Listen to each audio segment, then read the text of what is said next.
Hi ட்ரெண்டிங்கில இருக்க அந்த neck design எப்படி ஸ்டிச் பண்ணுறதுன்னு பார்க்கலாம். இதுதான் நான் ரெடி பண்ணது. இதுக்கு வந்து நான் 3 1/2 இன்ச் நெக்கோட விட்த் எடுத்திருக்கேன். கீழே லென்த் வந்து நம்ம யோக்கை விட 1/2 இன்ச் மேலே எடுத்துக்கணும். கீழேருந்து 1 இன்ச் எடுத்துட்டு அதுக்கப்புறம் நம்ம 1 1/2 இன்ச் 1 1/2 இன்ச்சுக்கு மார்க் பண்ணிவிட்டு ஸ்கேலப் போட்டுக்கணும். கீழே வர அந்த டைமண்டுக்கு தான் நம்ம அந்த 1 இன்ச் வந்து நம்ம எடுக்கிறோம். இதே மாதிரி ஸ்கேலப் வரைஞ்சிட்டு நம்ம வந்து சென்டரை அர்க்கட் பண்ணிட்டு நம்ம சென்டரில் இருக்க பீஸை மட்டும் நம்ம கட் பண்ணி இதே மாதிரி எடுத்துக்கலாம்.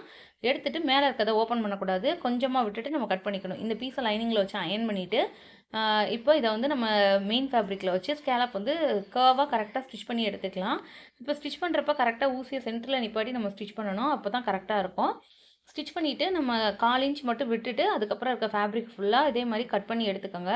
கட் பண்ணி எடுத்துட்டு நம்ம வந்து டர்ன் பண்ணிட்டு எட்ஜ் தையல் போடுவோம்ல, அது வந்து போடக்கூடாது. போடாமல் நம்ம நீட்டாக அயன் பண்ணி எடுத்துக்கணும். ஏன்னா இதில் 1 2 ஸ்டிச்செல்லாம் போட்டால் நீட்டாக இருக்காது. இதே மாதிரி சைடு ஃபுல்லாக ஸ்டிச் பண்ணிவிட்டு இப்போ இது சென்டரில் வந்து நான் ஒரு மாதிரி க்ரீம் கலர் பார்டர் இருக்குது, அதை வச்சு ஸ்டிச் பண்ணால் இந்த டிசைன் கம்ப்ளீட் ஆயிரும். இந்த டிசைன் உங்களுக்கு பிடிச்சிருந்தா நீங்களும் ட்ரை பண்ணி பாருங்கள். தேங்க்யூ ஃபார் வாட்சிங்.